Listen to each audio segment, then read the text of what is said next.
welcome to another video where I talk about the things that Paradox are coming up with for their game EU5 that we're all incredibly hyped about. The release is not that far away. The 4th of November is not that far away.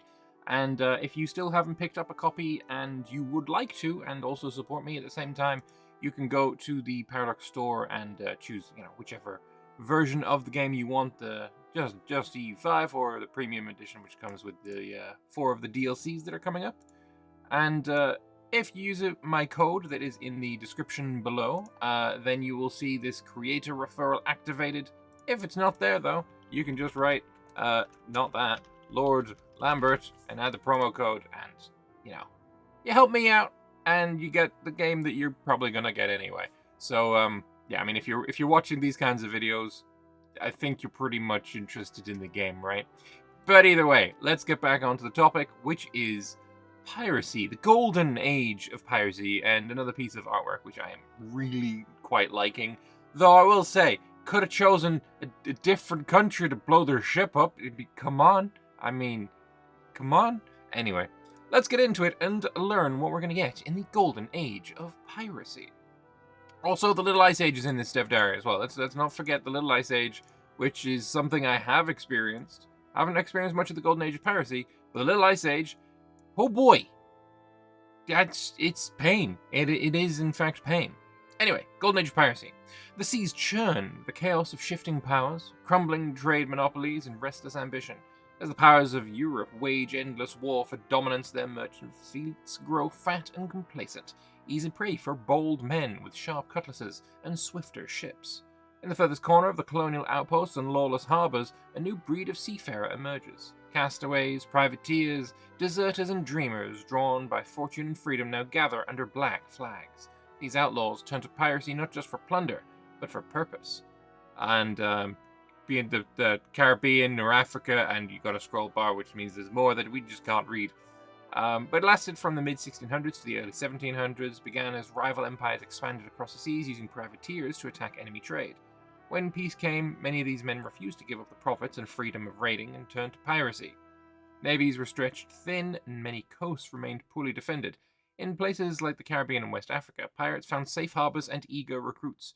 Ships were often crewed by former sailors and camp slaves and outcast, forming communities that rejected the establishment, probably. Yeah. Look, and a little bit of an aside from, obviously the game and the mechanics of the game. If you want to watch a really, excellent, absolutely fantastic TV show about pirates, Black Sails is, in my top 10 TV shows of all time. And the intro music for it, and the intro just, the cinematics for it, the show is brilliant. The intro is brilliant. The soundtrack is brilliant. It's just, you go watch Black Sails. It's fantastic. Absolutely love that show. Anyway, Golden Age of Piracy. The wealth of the New World has attracted more than empires to its waters. An unending tide of brigands and disgruntled sailors are more than willing to go against the big nations and follow the call of adventure, treasure, and freedom, even if they risk dangling from the noose for it. So they acknowledge no country. I mean, obviously this is in the hints, so you get some random quote by somebody that is in your court, in your cabinet. And as they are sure to be hanged if taken, they shall have no scruple in murdering and destroying if their demands are not granted. True. And you get the hint what you want to do to combat pirates. Consider eradicating any pirates near our coast. We cannot afford to have them roam our seas. Each event associated with the situation may herald the rise of a new pirate republic. And this is important, right? Considering eradicating any pirates near the coast. Yeah, if you see a pirate nation, obviously their boats are going to be pretty strong. But they are a naval-based country, a boat-based country. So if you kill all of their ships, you kill the country. They're like the Golden Horde, or Great Horde. If you kill all the Great Horde's armies, the country disintegrates. If you kill the pirates' navies, the pirates disintegrate. Fantastic. As a pirate, it's wise to secure the coast and build a mighty navy. By utilizing actions such as attract sailors or migrate to new waters, we can maintain a versatile fleet and presence. Very nice. So the end requirements, Golden Age of Piracy has been active for greater than 30 years, and there's less than one naval-based country that has the Pirate Brethren government reform, or the Golden Age of Piracy situation has been active for greater than 50 years. So it will end. I assume that any pirate-based countries, any naval-based countries that are still around after 50 years, they're going to stick around until they're destroyed. They just won't be able to, make use of the Golden Age of Piracy buttons, the main actions. But yeah, you can create a subject pirate nation, which I will say, unfortunately, you need to hold this land yourself to do, so you can't, colonize the Caribbean, release colonial subjects in the Caribbean, as you almost certainly will want to do, and then create a subject pirate nation out of it. You need to own it directly, which is a little meh. But I suppose what you can do in that regard is start colonizing, say, Haiti. Get yourself one port, which would be, generally when you're colonizing, the first location that you end up controlling. Because remember, when you're colonizing a whole province, and then you'll ship people over to your colony slowly, and then eventually you will have a single location. But that colony isn't finished; it's going to keep growing. But you can then cancel your colony and keep that one location, then release the subject pirate nation, and then go back to colonizing that same province. That is probably going to be the way to do it. It's just a little iffy, right? I kind of would like to create a subject pirate nation out of a colonial nation. That would be kind of nice. But you can also request anti-piracy policy. I think most countries start with anti-piracy as their maritime law. So that's not really going to change too much, I don't think. At the top left, you have a shortcut to change your piracy law. Anti-piracy is what most countries start with. Increases naval maintenance. Your anti-piracy warfare modifier, I don't know how this functions. I don't think I've been in an anti-piracy war before. And you can create anti-piracy war CBs. So anyone who is pirating, you can, fabricate a CB on them to change that. It's just not something I have personally done. Other options, you could do state piracy, letters of marque, and anti-piracy. Those are the other laws that you can pass in this category. And also sea beggars, but you can't do it. This just means whoever he's console commanded into for this can't get that done. However, he has showed us what sea beggars is and what it does, so I can show that now. Yeah, the exclamation mark just means that it's not currently available, but it means you can hire privateers and you have a higher ship capture chance. Very nice. While at the top right, you have the action to send privateers. There are multiple ways to be able to unlock and hire privateers prior to the situation. So there's 2 generic advances from the Age of Renaissance and the Age of Reformation, 3 unique advances from Maghrebi countries during the Age of Tradition, Novgorod in the Age of Renaissance, and the Frisian countries in the Age of Discovery. There are 2 policies in the piracy law, the state piracy generic one, and the sea beggars unique one, available to the Netherlands, and the galley lords reform, available to countries in the Celtic culture group, and the pirate brethren reform, which is a default major reform for pirate countries. And it just allows you to send privateers. Enterprising people who have responded to the call from a country to wreak havoc on the maritime presence of anyone potentially hostile.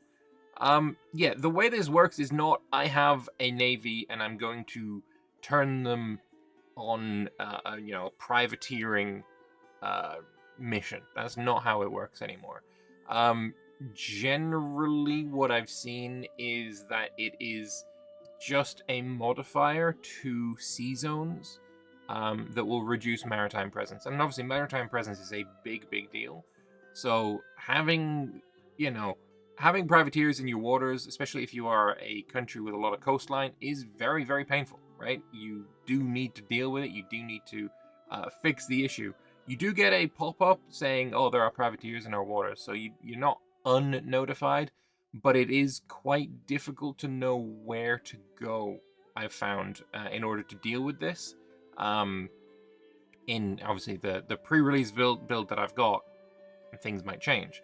But I have found it just says, oh, in sea location, and it tells you the name of the sea tile that there are pirates in.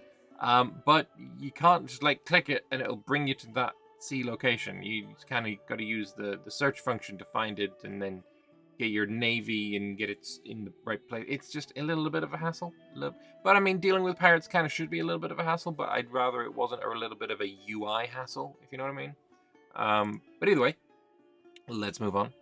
The situation actions, you can follow two different courses of action: sponsoring the pirates and combat or combating them. The latter is the boring one, requesting other countries to cease their pirating. Fair enough. But, you know, getting rid of piracy is probably going to be what the major trading nations want, other than maybe if they want to control some pirates on their side to, you know, screw with their neighbors. But you can reach out and attempt to persuade them to change their law for 10 prestige. Choose which country you want for them to change the law. Obviously, the Order of the Knights Hospitalia there, the Knights in Rhodes, really cool that they can also do piracy. Makes sense. Makes it that I want to play them a little bit more, right? The other option is to sponsor piracy, as you can establish a pirate subject nation. Through the writing of a letter of marque and the granting of a location, one of our fleets, and some starting gold to entice the first crew members, we will ensure the creation of a den of pirates and cutthroats that will surely make life much more difficult for the merchant navies of our enemies, while leaving ours to pass through. It costs some money, quite a decent bit of money. The fact that it's got a 0.84 there on the end means that I think it scales, and usually when something is costing ducats, it's scaling off tax base, so I feel like this could be quite large. It could be that there's, you know, he's clicked on England, for example, and then 154.84 isn't gonna be, you know, that much of a pain point, because, you know, England starts with like a ridiculous amount of tax base and money. Or it could be that he's tagged onto, like, you know, Genoa, who doesn't have a large tax base, and it is actually very expensive. But it'd be nice to know what is going into the cost of this. Like, what specifically is it going to cost? Because this is not going to be what it costs for most countries that, you know, select this action. But anyway, you can select which location you personally, again, okay, it looks like he's doing it in Portugal, actually. You can select which location specific, actually, is that Spain? It might be Castile. I think it is Castile. My apologies. You select which country or location that you wish to create your naval-based subject out of. They will take the location, right? You do lose the location when you are giving it. That's why I'm saying about, you know, putting it in a colonial nation. I don't think you'd want to do, you know, some piracy at home. I could actually see, if you are, you know, playing Portugal, giving them one of the Canary Islands or Madeiras, like that kind of thing. That might be a vibe. Having a naval vassal close to home could be very, very useful. I could also see maybe an Italy player giving them Corsica, because like nobody's come from Corsica like that is prominent in history that isn't like a horrific, murderous, cutthroat, nasty piece of work, right? So it just fits. It just fits, right? You know, it just makes sense. Anyway, a nation of pirates. After the new issue of Letter of Marque by Castile, a great group of brigands and cutthroats have gathered around the despicable figure of Captain Esteban Colon de Portugal in Bilbao. It is known by all that follow him that his intent is to create a pirate nation that terrorizes the seas and, most importantly, makes all of them filthy rich. Nice. Very nice. Which obviously opens up the option to continue playing as the newly established pirate nation. It's an entirely different type of country, something they haven't had to talk about yet. The naval-based country. Well, when they started the Tinto talks, navy-based countries just didn't exist at all, right? They weren't a thing. It was, you know, people saying, you know what, it'd be really cool. You've got your army-based country, you've got your society-based country, the Society of Pops. Why not a naval-based country? What about pirate countries? And, like, if that kind of community feedback resonated, and they've created this based on community feedback, right? So that's fantastic. Absolutely love that. Anyway, the country can own locations. Existence is relying entirely on its navies. If those are destroyed, the country collapses. I am really excited to see this in multiplayer. I really am. I think somebody is going to set up a naval-based country pirate subject and have a player hop onto their pirate subject, and then they're going to dominate the seas with you know, their vassal. I think that's going to be really fun to see. Also, it could be really toxic to see. That's entirely possible. With unique reforms, succession, etc. So we have pirate brethren, government reform, lets you hire privateers, naturally. Naval maintenance minus 33% is actually kind of huge. And then possible government reform, so it's free, and then progress to naval makes sense. We have pirate elective succession law. Ruler is chosen among one or more candidates by the crews. If you have high diplo and military ability, you get more. If you are already an admiral, you get plus 100. So basically, it's going to choose between all of your admirals, which is, I think, fairly decently fine. There is one of the automation options where you can just automate admirals, and that's... I don't tend to run out of characters for generals and admirals. I only tend to run out of characters for cabinets. So this is probably just perfectly fine. Besides all the regular mechanic gameplay from them, this will open up new actions for them in the situation. So only during the situation, which is like 50 years' time. You can abandon piracy. I mean, I'm not sure you really want to do that. You become a settled country, and then you give up all of your niceness. You can attract sailors. You can migrate to new waters. This is the one I'm interested to find out what that is. Attract sailors just gives you a boost to the amount of sailors you have. People will complain, and I'm sure they have complained, that attract sailors, giving you sailors, is like, oh, out of thin air, blah, blah, blah. But the way I think of manpower and sailors is that it is potential pops. It is not pops in and of itself. When a sailor is then used to reinforce or create a new boat, then you're losing pops. Not when they're just up there in your top toolbar. It's not a pop when it's up there, or when it's growing up there. It's just not. It's only when it is used that it is tied to a pop. So having double sailors, absolutely fine by me, not a problem. But yeah, giving you 500 sailors, some naval tradition there. Migrating to new waters is the interesting one. There are bigger fish and fatter merchants in other parts of the globe. It's time we go searching for them. We can uproot our headquarters and move to anywhere we can reach with our fleet. That's really cool. That's really, really cool. Being able to, like I said, if you've been set up in Corsica and you're like, oh, I'm going to go and move to, the Azores, and then this will be my new waters. And then maybe you've got, get a few more technologies, get your range up, and then you go migrate to the Caribbean. That could be really cool. I'm not going to lie, kind of hyped to see that happening. Very nice indeed. There are also historical events to spawn 6 different historical pirate nations: New Providence, Libertalia, Sale, Tetuan, Port Royal, and Tortuga, which you can obviously play with if they spawn in your country. I think Tortuga would be like the one I'm most interested in playing, for sure. But yeah, very cool that all of these exist. And they'll probably have their own, distinct pirate flags as well, which would be awesome.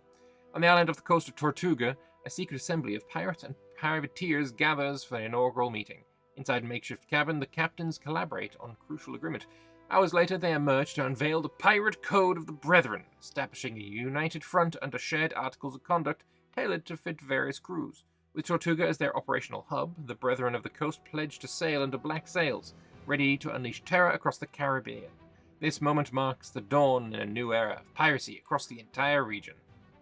So in the 17th century, Tortuga, a small island off the coast of Haiti, emerged as a prominent pirate haven, especially during the 1650s and 1660s.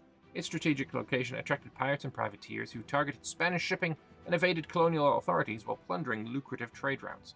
The Brethren of the Coast was an alliance formed among these pirates, uniting various crews under a shared code of conduct known as the Pirate Code of the Brethren. This code established rules for behavior, loot distribution, conflict resolution, fostering a sense of brotherhood and loveliness. And wait, that's the flag you get? I would prefer the black flag to be on there, have that, white hand holding a machete or whatever the fuck it is, but like, it should probably be a black flag. All of the pirates should just have black flags so they're instantly recognizable. You get a unique building, the Pirate Stronghold, giving you a nice amount of maritime presence, monthly sailors, and also just monthly gold. Just have 20 gold a month, just because. That's insane. That's actually, if you as Genoa set up a pirate country in Corsica that has, this monthly gold, you're probably gonna, they're probably gonna make more money than you.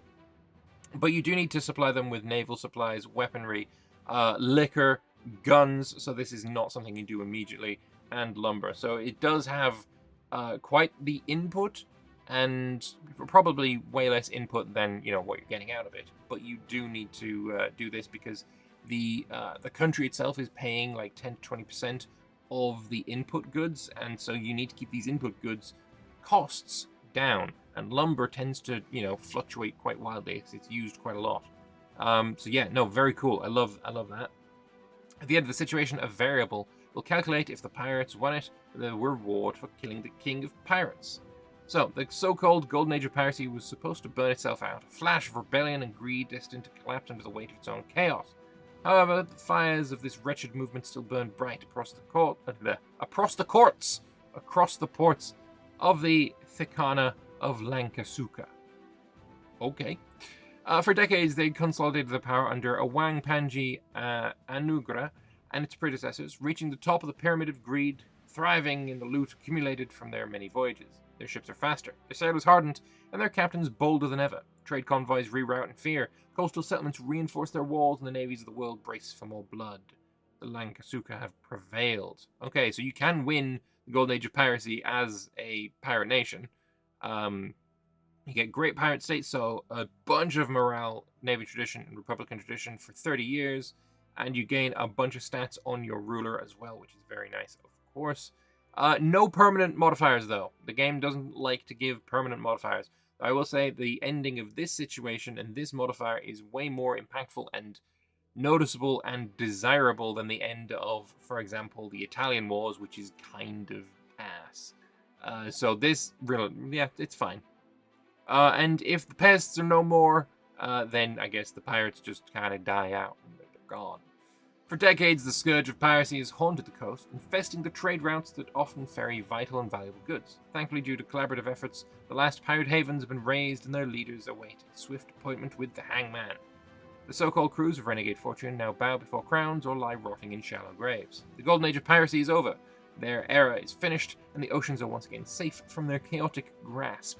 Yes, until later, and modern shipping having to reroute so they don't go past the Horn of Africa. Until that age of piracy starts, then this one is over. But anyway, let us have a look at the Little Ice Age. Actually, first of all, are you interested in playing a pirate nation? Because I kinda am. I would like to do a, Overlord and not colonial, but a subject pirate nation. I think that sounds really, really fun. That sounds like something I really want to try out in especially multiplayer. But yeah, let me know your thoughts in the comment section below. Always interested to hear them. The Little Ice Age.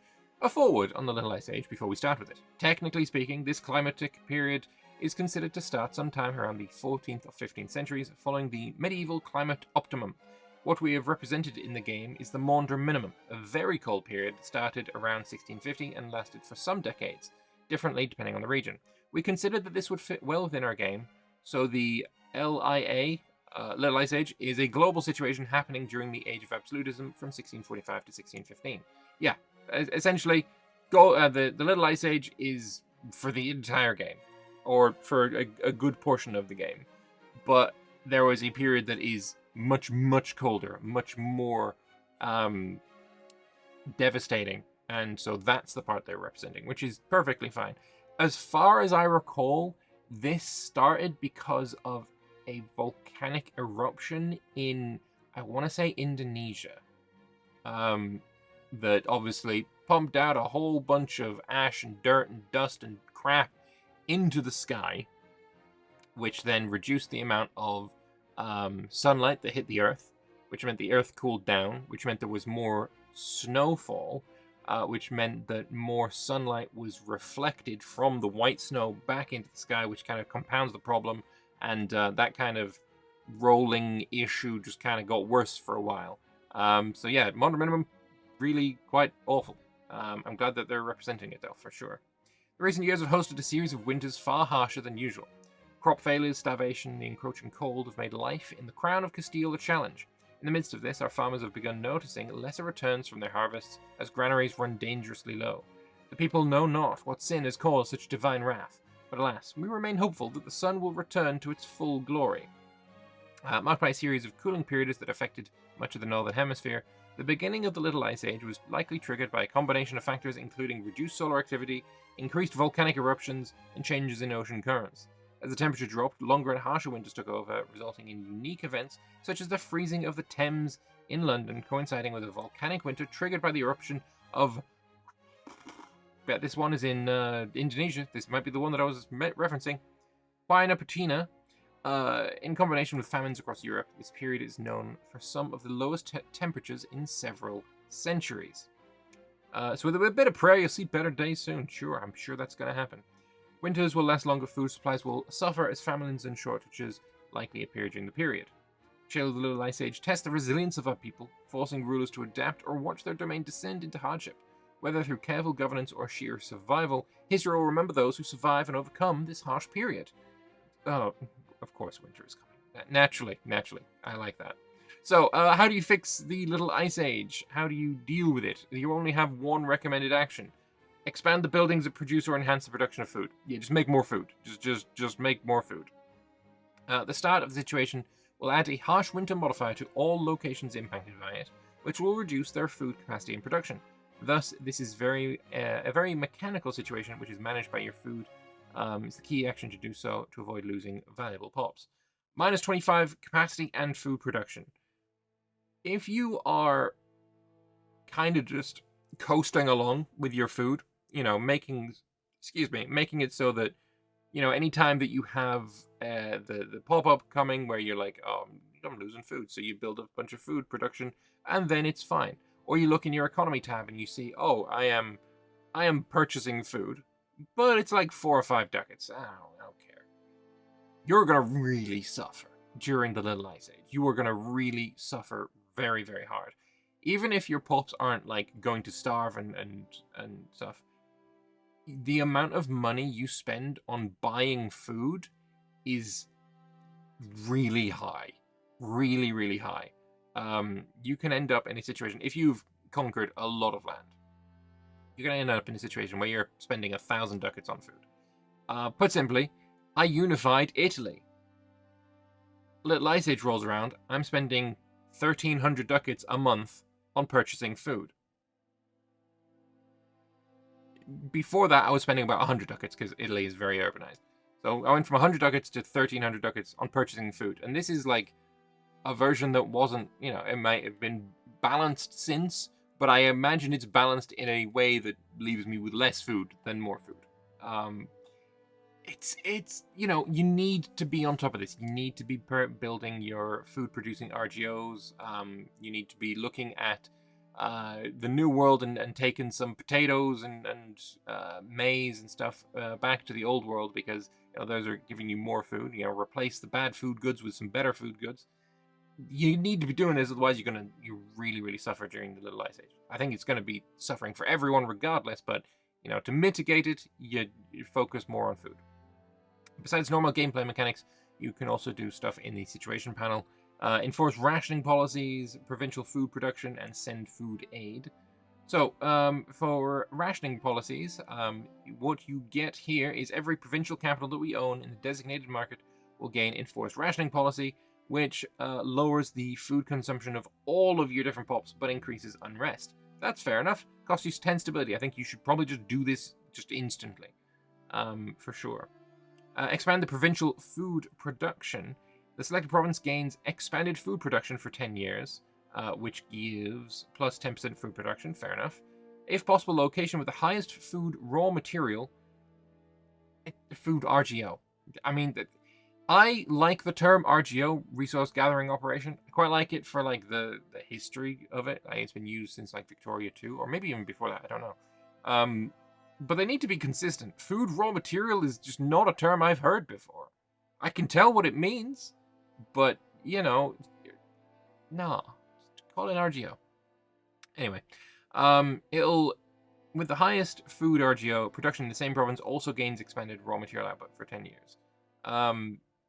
Okay, so expanded raw material output, I imagine, is just another 10%. So you've got, 10% in every location, and then 20% in one of the locations, I assume. And that costs 5 legitimacy. That's another thing, that 5 legitimacy, not a high price, just do it instantly. Fair enough. You can send food aid as well. Select a province to receive food from another one of our provinces. That's really handy. So if you have a province that is just heavy food producing, like it's got some good food RGOs, no cities, no towns, and it's just pure, this is my bread basket, my grain hold. Having that send food aid to your capital city or capital province, which is probably going to be urbanized, sounds like a really good idea. Sounds like a very good idea to do that. For sure. Cold and wet fields. Besides the mechanical behavior of the situation, there's also narrative events happening during it as well. I would assume as much. The frost has been upon us for quite some time. The harvest seems ever shrinking in the eyes of the local peasantry, as well as the many granaries run out of produce at an alarming rate. The latest victim to an outbreak of famine is Higwe. As summer shortens, grain in need of sunlight fail to produce the same volume as prior years. It would be wise to attempt to alleviate the situation lest we risk misfortune and disease spread uncontrollably.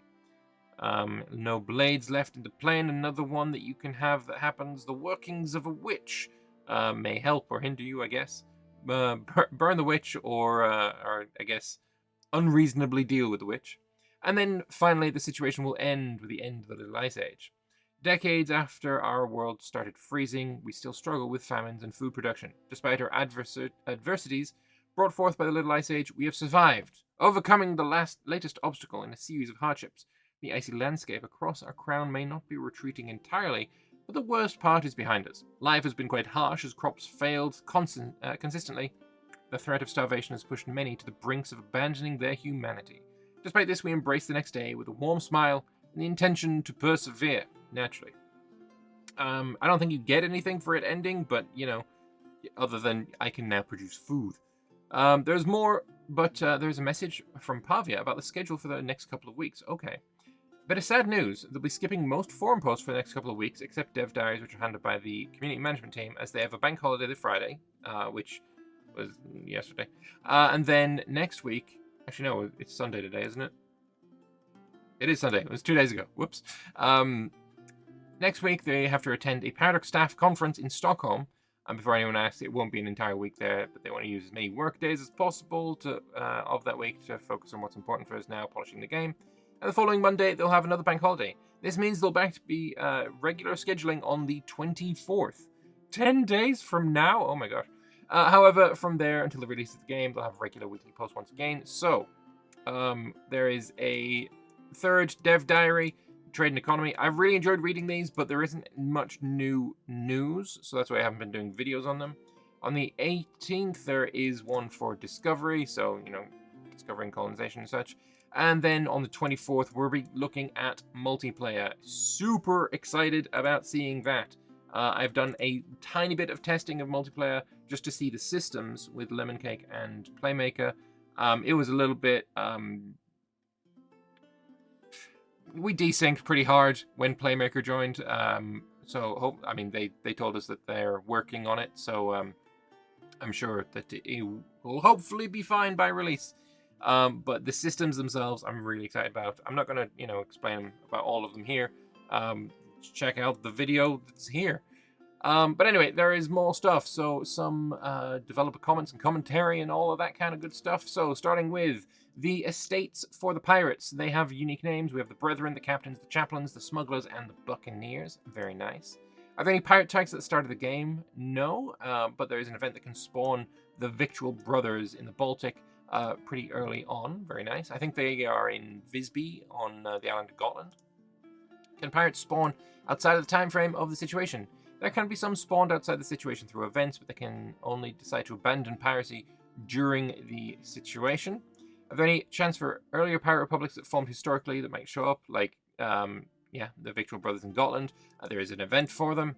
Are naval-based countries just a navy? And if yes, would wiping their entire navy destroy the nation?